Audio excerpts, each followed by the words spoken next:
किसी ने लकड़ी पर नाखून रगड़ दिए हों। इस स्कीमा ने कहा यह शायद मकान के लकड़ी बीटने की आवाज़ है और उसके बाप ने कुछ चूहों और इंसुलेशन के बारे में बड़बड़ाया।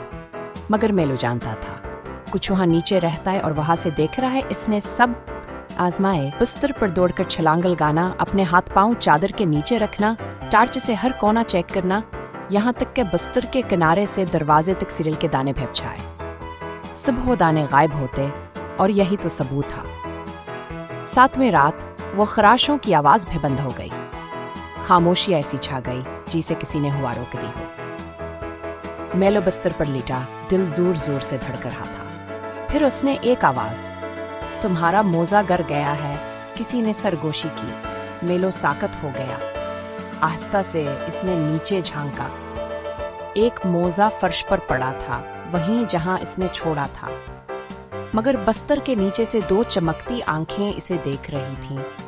इसे चीखना चाहिए था, वो चाहता भी था, मगर वो दीव हरकत न कर रहा था, बस देख रहा था। क्या तुम मुझे खाने वाले हो? मेलो ने कांपती आवाज में पूछा। कुछ देर खामोशी रही, फिर वो बोला, नहीं, ये बदतमीजी होगी। फिर तुम क्या चाहते हो? एक और वक्फा। फिर दीव ने कहा, 7। यूं सब कुछ शुरू हुआ।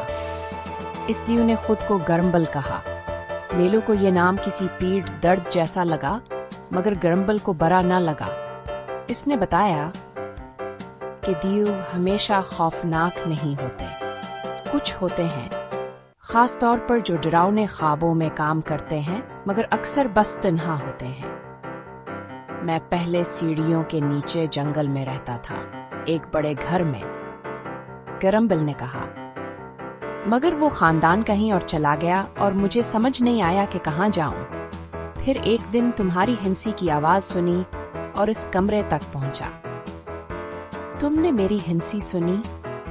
दीवों की सुनने की हिस्स बहुत तेज होती है। इसके बाद हर रात एक महम बन गई। गर्मबल तब आता जब मेलो के माँ बाप सो जाते। वो एक भद्दा काई जैसा सब्ज दीव था, छोटे छोटे सींग, बेजोड़ आंखें और आवाज जैसे पानी के नीचे ट्यूबा बज रहा हो। मगर वो दिलचस्प था, तजस्सुस से भरा हुआ, और उसके पास अंधेरी जगहों और भूली हुई कहानियों का खजाना था। कभी कभार